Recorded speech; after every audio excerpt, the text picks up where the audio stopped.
ਸ਼੍ਰੋਮਣੀ ਗੁਰਦੁਆਰਾ ਪ੍ਰਬੰਧਕ committee ਦੀ ਅੱਜ ਦੀ executive ਦੇ meeting ਦੇ ਵਿੱਚ ਜਿਹੜਾ ਸਭ ਤੋਂ ਅਹਿਮ ਮੁੱਦਾ ਉਹ 2015 ਦੀ ਜਿਹੜੀ ਧੰਨ ਧੰਨ ਸਾਹਿਬ ਸਤਿਗੁਰੂ ਸ੍ਰੀ ਗੁਰੂ ਗ੍ਰੰਥ ਸਾਹਿਬ ਜੀ ਦੀ ਬੇਅਦਬੀ ਸੀ। ਉਸ ਵੇਲੇ ਭਾਵੇਂ ਸਰਕਾਰ ਸ਼੍ਰੋਮਣੀ ਅਕਾਲੀ ਦਲ ਦੀ ਸੀ, ਪਰ ਉਹ ਬੜੀ ਮਾੜੀ ਮੰਦਭਾਗੀ ਘਟਨਾ, ਦੁਖਦਾਈ ਘਟਨਾ ਸੀ। ਸਰਕਾਰ ਨੇ ਉਹਦਾ ਪਰਚਾ ਦਰਜ ਕੀਤਾ। ਸਿੱਖ ਜਥੇਬੰਦੀਆਂ ਨੇ ਕਿਹਾ ਵੀ ਸਾਨੂੰ ਪੰਜਾਬ ਦੀ ਪੁਲਿਸ ਦੇ ਉੱਤੇ ਯਕੀਨ ਨਹੀਂ, ਇਹਦੀ ਇਨਕੁਆਇਰੀ CBI ਤੋਂ ਕਰਵਾਉਣੀ ਚਾਹੀਦੀ। ਪੰਜਾਬ ਸਰਕਾਰ ਨੇ ਉਹ CBI ਦੇ ਸਪੁਰਦ ਕੀਤੀ। 2017 ਦੇ ਵਿੱਚ ਫਿਰ ਸਰਕਾਰ ਕਾਂਗਰਸ ਦੀ ਬਣ ਗਈ, ਜਿਨ੍ਹਾਂ ਨੇ ਬਹੁਤ ਛਾਤੀਆਂ ਵਜਾ ਕੇ ਝੂਠੀਆਂ ਸੌਹਾਂ ਖਾ ਕੇ ਲੋਕਾਂ ਨੂੰ ਗਮਰਾਹ ਕਰਕੇ ਇਸ ਮੁੱਦੇ ਨੂੰ ਏਡਾ ਤੋਲ ਦਿੱਤਾ ਕਿ ਉਹ CBI ਤੋਂ ਵਾਪਸ ਲੈ ਕੇ ਫਿਰ ਇੱਕ ਆਪਣੀ ਨਵੀਂ ਜਿਹੜੀ ਉਹ ਸਿੱਟ ਬਣਾ ਦਿੱਤੀ ਗਈ ਔਰ ਉਸ ਸਿੱਟ ਦੇ ਵਿੱਚ 3 ਅਫਸਰ ਨਿਯੁਕਤ ਕੀਤੇ ਗਏ।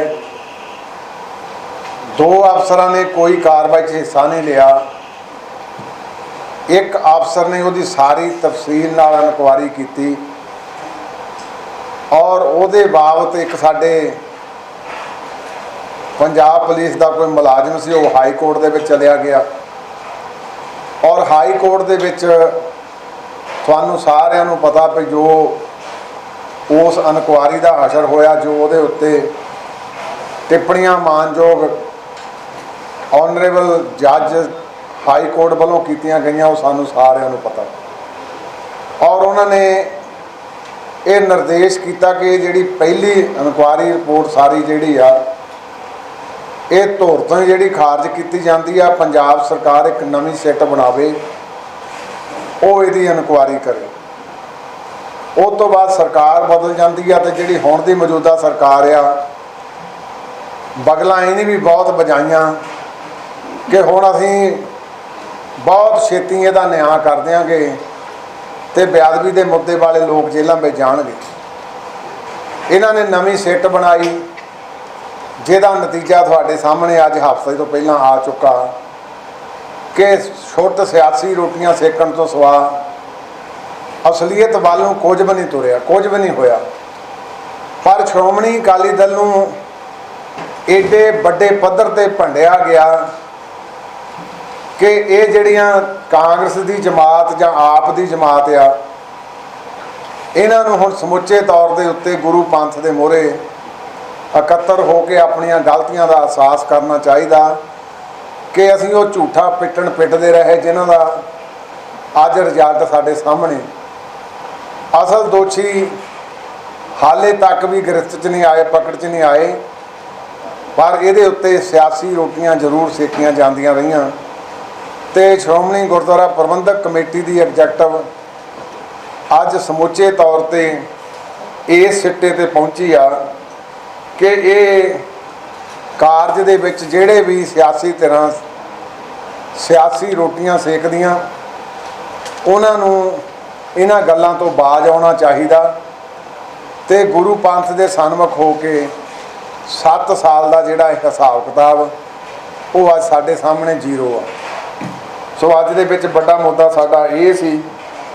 ਦੂਸਰਾ, ਪਿਛਲੇ ਸਮੇਂ ਦੌਰਾਨ ਸੈਂਟਰ ਵੱਲੋਂ ਇਹ ਜ਼ੋਰ ਲਾਇਆ ਗਿਆ, ਇਹ ਯਤਨ ਕੀਤਾ ਗਿਆ ਕਿ ਪੰਜਾਬ ਯੂਨੀਵਰਸਿਟੀ ਜਿਹੜੀ ਵਰਲਡ ਵਾਈਡ ਵੱਡੀ ਯੂਨੀਵਰਸਿਟੀ ਆ, ਜਿਹਦਾ ਦੁਨੀਆ ਪੱਧਰ ਤੇ ਨਾਮ ਆ, ਉਹਨੂੰ ਓਵਰਟੇਕ ਕਰਨ ਦਾ ਵੀ ਜਿਹੜਾ ਉਹ ਯਤਨ ਕੀਤਾ ਗਿਆ, ਉਹਦਾ ਵੀ ਅੱਜ ਦੀ ਸ਼੍ਰੋਮਣੀ ਗੁਰਦੁਆਰਾ ਪ੍ਰਬੰਧਕ ਕਮੇਟੀ ਦੀ ਐਗਜ਼ੈਕਟਿਵ ਹੋਰ ਜ਼ੋਰ ਸ਼ਬਦਾਂ ਵਿੱਚ ਨਿੰਦਾ ਵੀ ਕਰਦੀ ਆ ਤੇ ਸੈਂਟਰ ਦੀ ਸਰਕਾਰ ਨੂੰ ਇਹ ਤਾੜਨਾ ਵੀ ਕਰਦੀ ਆ ਕਿ ਇਹ ਇੱਕ ਇਤਿਹਾਸਕ ਲਾਹੌਰ ਤੋਂ ਬਾਅਦ ਇੱਥੇ ਟਰਾਂਸਫਰ ਹੋ ਕੇ ਜਿਹੜੀ ਯੂਨੀਵਰਸਿਟੀ ਆਫਟਰ ਪਾਰਟੀਸ਼ਨ ਆਈ ਆ, ਇਹ ਪੰਜਾਬ ਦੀ ਵੱਡੀ ਜਾਇਦਾਦ ਆ।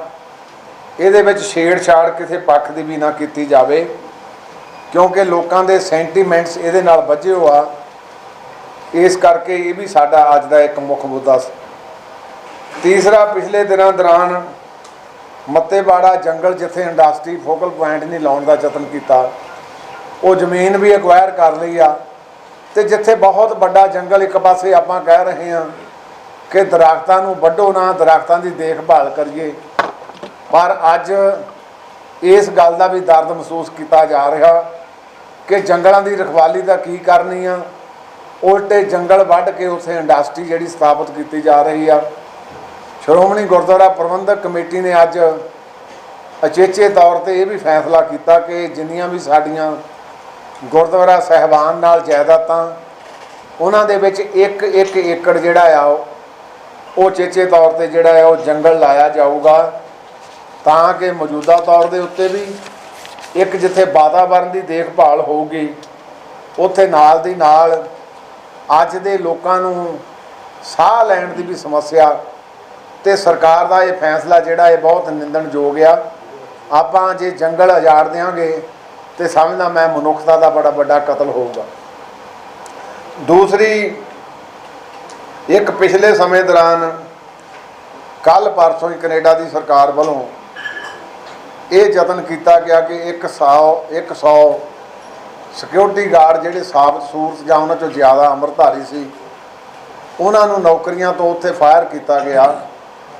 पर मैं अज सवेरे गरेवाल साहब जिहड़े पिछे MLA भी बने आ, तो उत्थे डिप्टी होम मिनिस्टर भी आ, उन्होंने अज सवेरे मेरी आउंदे 7 बजे गल हुई टैलीफोन पर, तो उन्हें कहा भई ये ज्यों ही मुद्दा मीडिया दे विच गया, 2 घंटिया के विच कनेडियन सरकार ने ये अपना जिहड़ा ये हुक्म सी वो वापस लै लिया, क्योंकि कनेडा दे विच सिखां दा बड़ा बड़ा एक योगदान है। हुण तो नहीं, मैनूं वो भी समा चेता साडे पिंड तो बजुर्ग गए सी जिहड़े भी 1897 तो ही साडे इत्थों दे पंजाबी कनेडा विच स्थापित होए। उदों पैरां नूं बोरियां बन्नियां जांदियां सी, बट्ठणां दे विच पानी तत्ते कीते जांदे सी। 100 साल तो उत्ते दा समा हो गया। इकॉनमी जिहड़ी कनेडा दी आ जां उत्थे इंफ्रास्ट्रक्चर दा ढांचा जिहड़ा उहदे विच एनकरेज की गई, वो सारा साडे बजुर्गों का बड़ा बड़ा योगदान सी। पर मैं फिर भी कनेडियन सरकार तो मंग भी करदा कि इहो जिहे जिहड़े कोझे फैसले जिहदे विच सिखां दा बड़ा बड़ा योगदान रहा, वो इहो जिहे फैसले ना करिया करन, पर उन्हें वापस लै लिया। इस गल का भी मैं वो भावना दी उन्हां दी जिहड़ी आ वो कदर करदा। दूजा, अज आस्ट्रेलिया दे विच 6 भाषा नूं जिहड़ी आ मानता दित्ती गई आ, जिन्हां दे विच एक पंजाबी भी है। तो मैं समझदा भी साडे इस धरती ते आपां उन्ने पंजाबी दे पैरोकार नहीं जिन्ने अज विदेशों की धरती ते पैरोकार हो रहे हैं। इस करके आस्ट्रेलियन सरकार जिहड़ी वो भी बधाई दी पात्र आ, जिन्हां ने पंजाबी की भाषा नूं अपने तौर ते एक 6वीं भाषा वजों मानता दित्ती आ, ਉਹਦਾ भी बहुत बहुत धन्यवाद। पिछले दिनी ਜਿਹੜਾ श्री अकाल तख्त साहब वालों एक आदेश होया सी कि ਜਿਹੜੀਆਂ ਐਪਸ आ गुरबाणी ਦੀਆਂ लगभग 21 ਉਹਨਾਂ ਦੇ ਵਿੱਚ गुरबाणी ਦੇ शब्द ਜਿਹੜੇ ਉਹਨਾਂ ਦਾ ਵਿੱਚ ਕਿਸੇ ਕੰਨਾ ਹੈ नहीं, किते लाम नहीं, किते दलाम, बहुत सारियां गलतियां। ਉਹ साडी शब कमेटी ने बैठ के यह फैसला किया कि उन्होंने सारिया ऐप्स नूं अकाल तख्त साहब वाल नूं लिख के भेजिया कि उन्होंने विच सोध कर ली, सारिया दे उत्ते बैन लाया जाए। तो श्रोमणी गुरुद्वारा प्रबंधक कमेटी अपने तौर के उत्ते भी एक ऐप जिहड़ी गुरबाणी इतिहास रहत मर्यादा सारे सिख सिद्धांतां संबंधी जिहड़ी वो प्रस्तुत करके अपनी जिहड़ी आ वो ऐप तैयार करूगी। दूसरा, जिहड़ा ਆਸਟ੍ਰੇਲੀਆ ਦੇ ਵਿੱਚੋਂ ਸਾਨੂੰ एक ਮੰਗ आई सी कि सानू 100 ਸਰੂਪ ਚਾਰਟਰਡ ਫਲਾਈਟ उस जहाज़ राਹੀਂ लिजाण की आग्या दी जाए। फिर वो क्योंकि बड़ा जहाज़ आ, वो कहते सानू 100 ਸਰੂਪ होर दे दिओ, 220 ਸਰੂਪ वो लैके जाणगे चार्टर्ड फलाइट थानी ਸਾਡੇ ਸ਼੍ਰੋਮਣੀ ਗੁਰਦੁਆਰਾ ਪ੍ਰਬੰਧਕ ਕਮੇਟੀ ਦਾ ਵਫਦ ਇੱਥੋਂ ਤੁਰ ਕੇ ਜਿੱਥੋਂ ਉਹਨਾਂ ਦਾ ਜਹਾਜ਼ ਜਾ ਕੇ ਏਅਰਪੋਰਟ ਤੋਂ ਤੁਰਨਾ, ਉਹ ਸਾਰੀ ਰਹਿਤ ਮਰਿਆਦਾ ਦੇ ਅਨੁਸਾਰ ਉਹ ਸਾਰੀ ਉਹ ਕਾਰਵਾਈ ਕਰਨਗੇ ਉੱਥੇ ਜਾ ਕੇ। ਔਰ ਦੂਸਰਾ ਜਿਹੜਾ, ਕਿਉਂਕਿ ਲੰਬੇ ਅਰਸੇ ਤੋਂ, ਬਹੁਤ ਲੰਬੇ ਅਰਸੇ ਤੋਂ ਇੱਕ ਸਾਡਾ ਅਧੂਰਾ ਕੱਖ ਪਿਆ ਸੀ ਵੀ ਅਸੀਂ ਇੱਥੇ ਜਿਹੜੇ ਪੁਰਾਣੇ ਵੇਲੇ ਆ, ਜਿਹੜੇ ਵਿਦਵਾਨ ਪੁਰਸ਼ ਹੁੰਦੇ ਸੀ, ਉਹਨਾਂ ਦੀ ਇੱਕ ਅਸੀਂ ਇੱਥੇ ਕਾਨਫਰੰਸ ਕਰਦੇ ਸੀ।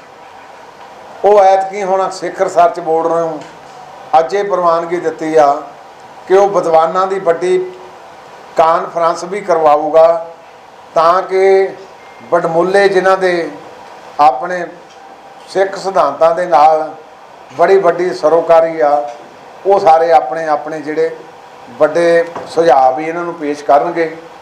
ਔਰ ਗੁਰੂ ਕਾ ਬਾਗ ਦਾ ਮੋਰਚੇ ਦੀ ਜਿਹੜੀ ਸ਼ਤਾਬਦੀ, ਪੰਜਾ ਸਾਹਿਬ ਦੀ ਸ਼ਤਾਬਦੀ ਆ ਰਹੀ ਆ, ਉਹ ਵੀ ਪੂਰੇ ਜ਼ੋਰ ਦੇ ਨਾਲ ਉਹ ਜਿਹੜੀ ਮਨਾਈ ਜਾਊਗੀ।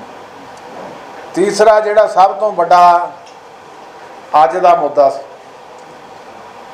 ਭਾਈ ਬਲਵਿੰਦਰ ਸਿੰਘ ਜੀ ਜਟਾਣਾ, ਜਿਨ੍ਹਾਂ ਦਾ ਬੜਾ ਵੱਡਾ ਇੱਕ ਯੋਗਦਾਨ ਰਿਹਾ, ਜਿਹੜਾ ਆਪਾਂ ਅੱਜ ਸ਼ਾਇਦ ਪੰਜਾਬ ਦੀ ਧਰਤੀ 'ਤੇ ਪਾਣੀ ਦੀ ਪੀਣ ਦੀ ਜਾਂ ਫਸਲਾਂ ਨੂੰ ਦੇਣ ਦਾ, ਉਹ ਉਸ ਵੇਲੇ SYL ਦਾ ਬੜਾ ਵੱਡਾ ਮੁੱਦਾ ਸੀ।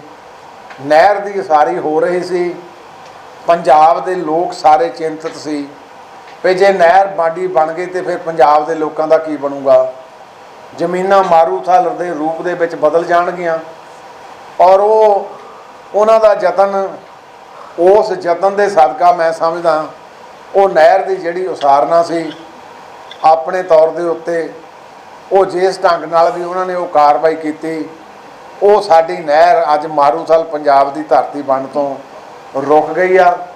ਸੋ ਭਾਈ ਬਲਵਿੰਦਰ ਸਿੰਘ ਜੀ ਜਟਾਣਾ, ਉਹਨਾਂ ਦਾ ਵੱਡਾ ਯੋਗਦਾਨ, ਉਹਨਾਂ ਦੀ ਕੇਂਦਰੀ ਅਜਾਇਬ ਘਰ ਦੇ ਵਿੱਚ ਜਿਹੜੀ ਉਹ ਫੋਟੋ ਸੁਸ਼ੋਭਿਤ ਕੀਤੀ ਜਾਊਗੀ। ਦੂਸਰੀ ਪ੍ਰਿੰਸੀਪਲ ਸੁਰਿੰਦਰ ਸਿੰਘ ਜੀ, ਜਿਹੜੇ ਸਾਡੇ ਜੂਨੀਅਰ ਮੀਤ ਪ੍ਰਧਾਨ ਰਹੇ ਆ ਸ਼੍ਰੋਮਣੀ ਗੁਰਦੁਆਰਾ ਪ੍ਰਬੰਧਕ ਕਮੇਟੀ ਦੇ, ਪਿਛਲੇ ਸਮੇਂ 'ਚ ਸਾਨੂੰ ਉਹ ਵਿਛੋੜਾ ਦੇ ਗਏ, ਉਹਨਾਂ ਦੀ ਫੋਟੋ ਵੀ ਉੱਥੇ ਸੁਸ਼ੋਭਿਤ ਕੀਤੀ ਜਾਊਗੀ। ਇੱਕ ਸਰਦਾਰ ਹਰਿੰਦਰ ਸਿੰਘ ਜੀ ਰਣੀਆਂ, ਜਿਨ੍ਹਾਂ ਦੀ ਘਰੋਂ ਬੀਬੀ ਜੀ ਹੁਣ ਮੈਂਬਰ ਆ, ਪਹਿਲਾਂ ਉਹ ਆਪ ਮੈਂਬਰ ਸੀਗੇ, ਉਹ ਵੀ ਸਾਡੇ ਵਿੱਚੋਂ ਵਿਛੜ ਗਏ, ਉਹਨਾਂ ਦਾ ਵੀ ਜਿਹੜਾ ਤਸਵੀਰ ਆ ਉੱਥੇ ਸੁਸ਼ੋਭਿਤ ਕੀਤੀ ਜਾਊਗੀ।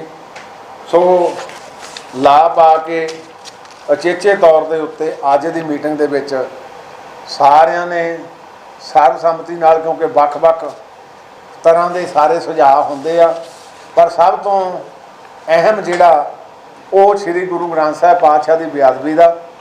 ਤੇ ਮੈਂ ਇਹਨਾਂ ਦੀ ਘੋਰ ਨਿੰਦਾ ਵੀ ਕਰਦਾ ਕਿ ਪਹਿਲਾਂ ਕਾਂਗਰਸ ਨੇ 5 ਸਾਲ ਰੋਟੀਆਂ ਸੇਕੀਆਂ, 2 ਸਾਲ ਰੋਟੀਆਂ, ਹੁਣ ਇਹਨਾਂ ਨੇ 3 ਮਹੀਨੇ ਹੋ ਗਏ ਰੋਟੀਆਂ ਸੇਕੀਆਂ, ਤੇ ਉਹਨਾਂ ਦੇ ਵਿੱਚੋਂ ਨਿਕਲਿਆ ਕੁਝ ਨਹੀਂ। ਤੇ ਅੱਜ ਕੋਈ ਜਥੇਬੰਦੀਆਂ ਵੀ ਬਿਆਨ ਦੇ ਰਹੀਆਂ ਕਿ ਜੀ ਪਹਿਲਾਂ ਕਾਂਗਰਸ ਨਾਲ ਭਾਈਵਾਲ ਸੀ ਤੇ ਹੁਣ ਆਪ ਨਾ ਹੋ ਗਈ, ਤੇ ਜਿਹੜੇ ਨਿਕਲੇ ਕੁਛ ਨਾ, ਫਿਰ ਇਦਾਂ ਦੇ ਸ਼ੋਸ਼ੇ ਨਹੀਂ ਛੱਡਣੇ ਚਾਹੀਦੇ। ਇਹ ਇੱਕ ਅਹਿਮ ਮੁੱਦਾ ਸੀਗਾ, ਇਹਦੇ ਉੱਤੇ ਆਪਾਂ ਜਿਹੜੀ ਮੇਰਾ ਖਿਆਲ ਆ ਸਿਆਸਤ ਸਾਨੂੰ ਨਹੀਂ ਕਰਨੀ ਚਾਹੀਦੀ। ਔਰ ਇਹ ਪਹਿਲਾਂ ਹਾਈ ਕੋਰਟ ਦੇ ਜੱਜ ਸਾਹਿਬ ਆਨਰੇਬਲ ਸਰਦਾਰ ਰਣਜੀਤ ਸਿੰਘ ਜੀ, ਉਹਨਾਂ ਨੇ ਵੀ ਰਿਪੋਰਟ ਦਿੱਤੀ ਸੀ। ਸੋ ਮੇਰਾ ਕਹਿਣ ਤੋਂ ਭਾਵ ਕਿ 7 ਸਾਲ ਦੇ ਵਿੱਚ ਕਰੈਕਟਰ ਅਸੈਸੀਨੇਸ਼ਨ ਉਸ ਜਥੇਬੰਦੀ ਦੀ ਕੀਤੀ ਗਈ ਕਿ ਜਿਸ ਜਥੇਬੰਦੀ ਦੇ ਵਿੱਚ ਇਸ ਪੰਜਾਬ ਦੀ ਧਰਤੀ ਦੇ ਵਿੱਚ 100 ਸਾਲ ਤੋਂ ਪਹਿਲਾਂ ਜਿਹਨੇ ਮਨੁੱਖੀ ਹੱਕਾਂ ਹਕੂਕਾਂ ਲਈ, ਪੰਜਾਬ ਦੇ ਹੱਕਾਂ ਲਈ ਔਰ ਪੰਜਾਬੀ ਸੂਬੇ ਮੋਰਚੇ ਦੇ ਵਿੱਚ ਬਹੁਤ ਵੱਡਾ ਯੋਗਦਾਨ ਉਹਨਾਂ ਨੇ ਪਾਇਆ। ਸੋ ਉਸ ਤੋਂ ਇਲਾਵਾ ਸਾਡੇ ਐਜੂਕੇਸ਼ਨ ਅਦਾਰੇ, ਜਿਨ੍ਹਾਂ ਬਾਬਤ ਅਸੀਂ ਪਿਛਲੀ ਵਾਰੀ ਦੱਸਿਆ ਵੀ ਸੀ ਵੀ 25 ਕਰੋੜ ਰੁਪਈਆ ਉਹਨਾਂ ਨੂੰ ਜਿਹੜਾ ਮਾਰਚ 22 ਤੱਕ ਦਿੱਤਾ। ਹੁਣ ਸਾਡੇ 2 ਟਰਸਟ ਜਿਹੜੇ, ਇੱਕ ਬਾਬਾ ਬੰਦਾ ਸਿੰਘ ਬਹਾਦਰ, ਦੂਸਰਾ ਸ੍ਰੀ ਗੁਰੂ ਗ੍ਰੰਥ ਸਾਹਿਬ ਵਰਲਡ ਯੂਨੀਵਰਸਿਟੀ, ਉਹਨਾਂ ਨੂੰ ਵੀ ਯੂਨੀਵਰਸਿਟੀ ਨੂੰ 5 ਕਰੋੜ ਰੁਪਏ, ਬਾਬਾ ਬੰਦਾ ਸਿੰਘ ਬਹਾਦਰ ਇੰਜੀਨੀਅਰਿੰਗ ਕਾਲਜ ਨੂੰ 5 ਕਰੋੜ ਰੁਪਏ, ਤੇ 1.5 ਕਰੋੜ ਰੁਪਈਆ ਜਿਹੜਾ ਸਾਡਾ ਪੋਲੀਟੈਕਨਿਕ ਕਾਲਜ ਆ ਬਾਬਾ ਬੰਦਾ ਸਿੰਘ ਬਹਾਦਰ, ਉਹਨੂੰ ਦਿੱਤਾ ਜਾ ਰਿਹਾ। ਤੇ ਪਿੱਛੇ ਮੇਰੇ ਧਿਆਨ ਵਿੱਚ ਵੀ ਆਈ, ਇੱਕ ਮੈਨੂੰ ਚਿੱਠੀ ਵੀ ਲਿਖੀ ਕਿ ਸਾਨੂੰ ਦੱਸਿਆ ਜਾਵੇ ਕਿ ਟਰਸਟਾਂ ਦੀਆਂ ਜਿਹੜੀਆਂ ਜਾਇਦਾਦਾਂ ਕਿਹਦੀਆਂ ਆ, ਇਹ ਜਿਹੜੇ ਟਰਸਟ ਸਾਰੇ ਆ, ਇਹ ਜਿੱਦਾਂ ਹੁਣ ਬੱਲੇ ਵਾਲਾ ਟਰਸਟ ਆ, ਉਹ ਸਾਨੂੰ ਜ਼ਮੀਨ ਕੁਝ ਡੋਨੇਟ ਕੀਤੀ ਸਾਡੇ ਆਪਣੇ ਉੱਥੋਂ ਦੀ ਪੰਚਾਇਤ ਨੇ। ਇੱਦਾਂ ਹੀ ਸਾਨੂੰ ਨਨਕਾਣਾ ਸਾਹਿਬ ਟਰਸਟ ਦੀ ਕੁਝ ਜ਼ਮੀਨ ਨਹੀਂ, ਪੂਰੀ ਦੀ ਪੂਰੀ ਜ਼ਮੀਨ ਭੇਟ ਕੀਤੀ, ਉਹ ਗਿੱਲ ਪਿੰਡ ਨੇ। ਉਹਦੇ ਵਿੱਚ ਅਸੀਂ ਟਰਸਟੀ ਕੁਝ ਉਹਨਾਂ ਦੇ ਰੱਖਦੇ ਹਾਂ। ਬਾਕੀ ਚੇਚੇ ਤੌਰ 'ਤੇ ਗੁਰੂ ਰਾਮਦਾਸ ਇਸ ਮੈਡੀਕਲ ਯੂਨੀਵਰਸਿਟੀ ਦੇ ਵਿੱਚ ਕੋਈ ਵੀ ਨਹੀਂ ਟਰਸਟੀ ਉਹਨਾਂ ਦਾ, ਪਰ ਉਹਨਾਂ ਨਾਲ ਬੈਠ ਕੇ ਕੁਝ ਬੱਚੇ ਜਿਹੜੇ ਉਹਨਾਂ ਦੇ ਆਉਂਦੇ ਉਹਨਾਂ ਨੂੰ ਰਿਲੈਕਸੇਸ਼ਨ ਦੇ ਦਿੰਦੇ ਆ। ਇਹ ਸਮੁੱਚਾ ਪ੍ਰਬੰਧ ਚਾਹੇ ਬਾਲ ਸਿੱਖ ਯੂਨੀਵਰਸਿਟੀ ਆ, ਚਾਹੇ ਬਾਬਾ ਬੰਦਾ ਸਿੰਘ ਬਹਾਦਰ ਟਰਸਟ ਆ, ਇਹ ਸਾਰੀਆਂ ਜਾਇਦਾਦਾਂ ਸ਼੍ਰੋਮਣੀ ਗੁਰਦੁਆਰਾ ਪ੍ਰਬੰਧਕ ਕਮੇਟੀ ਦੀਆਂ। ਇਹਨਾਂ ਦੀ ਜਿੰਨੀ ਵੀ ਆਮਦਨ ਹੁੰਦੀ ਆ, ਇਹਨਾਂ ਦਾ ਖਰਚ ਹੁੰਦਾ, ਬਕਾਇਦਾ ਉਹਨਾਂ ਦਾ ਬਜਟ ਬਣਦਾ। ਔਰ ਉਹਨਾਂ ਦੇ ਵਿੱਚ ਮੈਂ ਸਮਝਦਾ ਐਕੂਰੇਸੀ ਦੀ ਬਹੁਤ, ਜਿੱਦਾਂ ਆਪਾਂ ਚਾਰਟਰਡ ਅਕਾਊਂਟੈਂਟ ਜਾਂ ਸਾਡੇ ਸੀਏ ਹੁੰਦੇ ਆ, ਆਡਿਟ ਕਰਦੇ ਆ, ਉਹ ਸਾਲ ਦੀ ਸਾਲ ਬਕਾਇਦਾ ਉਹਨਾਂ ਦਾ ਜਿਹੜਾ ਬਣਦਾ, ਬਕਾਇਦਾ ਬਜਟ ਬਣਦਾ, ਬਕਾਇਦਾ ਉਹਨਾਂ ਦਾ ਸਾਰਾ ਖਰਚ ਬਣਦਾ। ਔਰ ਸ਼੍ਰੋਮਣੀ ਗੁਰਦੁਆਰਾ ਪ੍ਰਬੰਧਕ ਕਮੇਟੀ ਉਹਦੇ ਵਿੱਚ ਟਰਸਟੀ, ਉਹ ਟਰਸਟੀ ਹੁੰਦੇ ਸਾਡੇ ਬਹੁਤ ਸਾਰੇ ਸ਼੍ਰੋਮਣੀ ਗੁਰਦੁਆਰਾ ਪ੍ਰਬੰਧਕ ਕਮੇਟੀ ਦੇ ਮੈਂਬਰ ਸਾਹਿਬਾਨ। ਸੋ ਇਹ ਸਾਰੀਆਂ ਜਿਹੜੀਆਂ ਜਾਇਦਾਦਾਂ ਤੇ ਸਾਰੇ ਟਰਸਟ ਆ, ਇਹ ਵੀ ਸ਼੍ਰੋਮਣੀ ਗੁਰਦੁਆਰਾ ਪ੍ਰਬੰਧਕ ਕਮੇਟੀ ਦੀ ਮਾਲਕੀ ਆ। ਸੋ ਤੁਹਾਡਾ ਵੀ ਸਾਰਿਆਂ ਦਾ ਆਇਆਂ ਦਾ ਬਹੁਤ ਬਹੁਤ ਧੰਨਵਾਦ। ਵਾਹਿਗੁਰੂ ਜੀ ਕਾ ਖਾਲਸਾ, ਵਾਹਿਗੁਰੂ ਜੀ ਕੀ ਫਤਿਹ। ਪ੍ਰਧਾਨ ਜੀ, ਬੰਦੀ ਸਿੱਖਾਂ ਨੂੰ ਲੈ ਕੇ ਜਿਹੜੀ ਸਬ ਕਮੇਟੀ ਬਣਾਈ ਸੀ, ਉਹਦੀ ਅਗਲੀ ਮੀਟਿੰਗ ਕਦੋਂ ਕਰਨ ਜਾ ਰਹੀ? ਕਿਉਂਕਿ ਪਹਿਲਾਂ ਆ ਗਈ ਇਲੈਕਸ਼ਨ, ਜਿਹੜੀ ਆਪਣੇ ਸੰਗਰੂਰ ਦੀ ਬਾਈ ਇਲੈਕਸ਼ਨ ਆਉਣ ਕਰਕੇ ਹੁਣ ਅਸੀਂ ਅੱਜ ਵੀ ਇੱਥੇ ਬੈਠ ਕੇ ਵਿਚਾਰਿਆ, ਕਿਉਂਕਿ ਅੱਜ ਤਾਂ ਅੰਤਰਿਕ ਕਮੇਟੀ ਦੀ ਮੀਟਿੰਗ ਸੀਗੀ। ਇੱਕ ਦੋ ਦਿਨਾਂ ਦੇ ਵਿੱਚ ਇਹ ਕਰਕੇ ਸਾਰੇ ਮੈਂਬਰ ਸਾਹਿਬਾਨ ਜਿਹੜੇ ਉਹਦੇ ਮੈਂਬਰ ਆ, ਉਹਨਾਂ ਨੂੰ ਸੱਦਾਂਗੇ, ਕਲੈਕਟਿਵਲੀ ਫਿਰ ਬੈਠ ਕੇ ਸਾਰਾ ਉਹਦਾ ਫੈਸਲਾ ਲਵਾਂਗੇ ਵੀ ਅਗਲਾ ਕੋਰਸ ਕੀ ਆ, ਫਰਦਰ ਕੋਰਸ ਆਫ ਐਕਸ਼ਨ ਕੀ ਹੋਊਗਾ। ਉਹ ਇਹ ਸਵਾਲ ਤੁਸੀਂ ਮਾਨ ਸਾਹਿਬ ਨੂੰ ਕਰੋ, ਕਿਉਂਕਿ ਚਲੋ ਉਹਨਾਂ ਨੂੰ ਮੁਬਾਰਕ ਆ। ਅਸੀਂ ਤਾਂ ਸਾਂਝੇ ਤੌਰ ਤੇ ਅੱਜ ਵੀ ਸਤਿਕਾਰ ਕਰਦੇ ਹਾਂ, ਗਾਹ ਵੀ ਸਤਿਕਾਰ ਕਰੀ ਜਾਣਾ। ਸੱਦਾ ਦੋ ਜੀ ਮਾਨ ਸਾਹਿਬ ਨੂੰ ਨਾਲ? ਸੱਦਾ ਜ਼ਰੂਰ ਭੇਜਾਂਗੇ ਜੀ। ਅੱਛਾ ਜੀ, ਮੇਰਾ ਇੱਕ ਸਵਾਲ ਹੈ ਜੀ ਪ੍ਰਧਾਨ ਸਾਹਿਬ, ਇਤਿਹਾਸ ਦੇ ਵਿੱਚ ਪਹਿਲੀ ਵਾਰ ਸ਼੍ਰੋਮਣੀ ਅਕਾਲੀ ਦਲ ਦੀ ਜ਼ਮਾਨਤ ਜ਼ਬਤ ਹੋਈ ਹੈ ਮੈਂਬਰ ਪਾਰਲੀਮੈਂਟ ਦੀ ਸੀਟ। ਇਹ ਸਵਾਲ ਕਾਰਨ ਕੀ ਹੈ? ਤੁਸੀਂ ਵੀ ਅਟੈਚ ਹੋ, ਤੁਸੀਂ ਵੀ ਅਕਾਲੀ ਦਲ ਦੇ ਸ਼ਹੀਦ ਹੋ, ਤੁਸੀਂ ਮੈਨੂੰ ਕਹੋ ਸੰਗੀਤ ਨੂੰ ਪੁੱਛੋ ਇਹ ਸਵਾਲ ਦਾ ਜਵਾਬ। ਮੇਰੀ ਬੇਨਤੀ ਹੈ, ਕੀ ਕਮੀਆਂ ਰਹਿ ਗਈਆਂ ਅਕਾਲੀ ਦਲ ਜਿਹੜੀਆਂ ਦੂਰ ਕਰਨੀਆਂ ਚਾਹੀਦੀਆਂ? ਇਹ ਉਹਨਾਂ ਨੇ ਆਪਣੀ ਕਮੇਟੀ ਬਣਾਈ ਆ, ਮੇਰੇ ਖਿਆਲ ਹੁਣ ਆਉਂਦੇ ਦਿਨਾਂ ਦੇ ਵਿੱਚ ਉਹਦੀ ਮੀਟਿੰਗ ਹੋਣੀ ਆ। ਨਹੀਂ ਉਹ ਅਕਾਲੀ ਦਲ ਦੇ ਵਿੱਚ 1920 ਤੋਂ ਪਹਿਲੀ ਵਾਰੀ ਹੋਇਆ। ਐਟ ਦਿਸ ਸਟੇਜ ਜਿਹੜਾ ਮੇਰਾ ਕਮੈਂਟ ਕਰਨਾ ਨਹੀਂ ਬਣਦਾ, ਕਿਉਂਕਿ ਉਹਨਾਂ ਨੇ ਕਮੇਟੀ ਬਣਾਈ ਹੋਆ 14 ਮੈਂਬਰੀ। ਉਹ ਕਮੇਟੀ ਇੱਕ ਦੋ 14 ਦਿਨਾਂ ਦੇ ਵਿੱਚ ਕੋਈ ਆਪਣਾ ਦੇ ਦੇਊਗੀ ਲਿਖ ਕੇ, ਫਿਰ ਉਹ ਤੋਂ ਬਾਅਦ ਉਹ ਤੇ ਤੁਹਾਡੇ ਸਾਹਮਣੇ ਸਾਰਾ ਕੁਝ ਆ ਜਾਣਾ ਹੈ। ਉਹ 328 ਸਰੂਪਾਂ ਦੀ ਕਮੇਟੀ ਆਪਣੇ ਰਘੂਜੀਤ ਸਿੰਘ ਬਿਰਕ ਦੀ ਕਮਾਂਡ 'ਚ ਬਣਾਈ ਆ। ਇਹ 328 ਸਰੂਪਾਂ ਨੂੰ ਪਹਿਲਾਂ ਇੰਟਰਪ੍ਰੀਟੇਸ਼ਨ ਇਸ ਢੰਗ ਨਾਲ ਨਾ ਕਰੋ। ਉਹ ਜਿਹੜੀ ਕਮੇਟੀ ਆ ਉਹ ਬਣਾਈ ਆ, ਜਿਹੜੇ ਸਾਡੇ EMPLOYE ਜਿਹੜੇ ਅਸੀਂ ਡਿਸਮਿਸ ਕੀਤੇ ਆ ਜਾਂ ਜਿਹੜੇ ਸਸਪੈਂਡ ਕੀਤੇ ਆ, ਕਿਉਂਕਿ 328 ਸਰੂਪਾਂ ਦੀ ਜੋ ਵੀ ਰਿਪੋਰਟ ਸੀ ਉਹ ਡਾਕਟਰ ਈਸਰ ਸਿੰਘ ਨੇ ਦੇ ਦਿੱਤੀ ਸੀ। ਇਹ ਜਿਹੜੀ ਕਮੇਟੀ ਆ ਉਹ ਸਰੂਪਾਂ ਦੀ ਘੋਖ ਨਹੀਂ ਕਰ ਰਹੀ। ਇਹ ਕਮੇਟੀ ਜਿੱਦਾਂ ਸਰਦਾਰ ਮਨਜੀਤ ਸਿੰਘ ਸਕੱਤਰ, ਨਿਸ਼ਾਨ ਸਿੰਘ ਮੀਤ ਸਕੱਤਰ ਆ, ਸਤਿੰਦਰ ਸਿੰਘ ਮੀਤ ਸਕੱਤਰ ਆ, ਉਹਨਾਂ ਨੂੰ ਬਹਾਲ ਕਰਨਾ, ਉਹਨਾਂ ਨੂੰ ਕੀ ਕਰਨਾ, ਇਹ ਕਮੇਟੀ ਉਸ ਬਾਬਤ ਆ। ਨਹੀਂ ਜੀ, ਇਹ ਤੁਸੀਂ ਇੰਨੇ ਸਾਲ ਹੋ ਗਏ ਬੰਦੀ ਛੋੜ ਜਿਹੜੇ ਲੀਡਰ ਨੇ ਜਾਂ ਕੋਈ ਸੈਂਟਰ ਵਾਲਾ ਗੱਲ ਨਹੀਂ ਸੁਣਦਾ, ਤੁਸੀਂ ਕਿੰਨੀਆਂ ਬਾਤ ਕਰਦੇ ਹੋ, ਬਿਆਨ ਦੇ ਸਕਦੇ ਹੋ, ਉਹਦਾ ਇੰਪੈਕਟ ਕੀ ਹੈ? ਨਹੀਂ, ਕੋਈ ਬਿਆਨ ਦੀ ਨਹੀਂ। ਹੁਣ ਅਸੀਂ ਬੈਠ ਕੇ ਮੀਟਿੰਗ ਕਰਾਂਗੇ, ਬੈਠ ਕੇ ਜੋ ਮੈਂਬਰੀ 11 ਮੈਂਬਰੀ ਕਮੇਟੀ ਫੈਸਲਾ ਕਰੂਗੀ ਉਹਦੇ ਉੱਤੇ ਫੁੱਲ ਚਾੜਾਂਗੇ। ਵਾਹਿਗੁਰੂ ਜੀ ਕਾ ਖਾਲਸਾ, ਵਾਹਿਗੁਰੂ ਜੀ ਕੀ ਫਤਿਹ।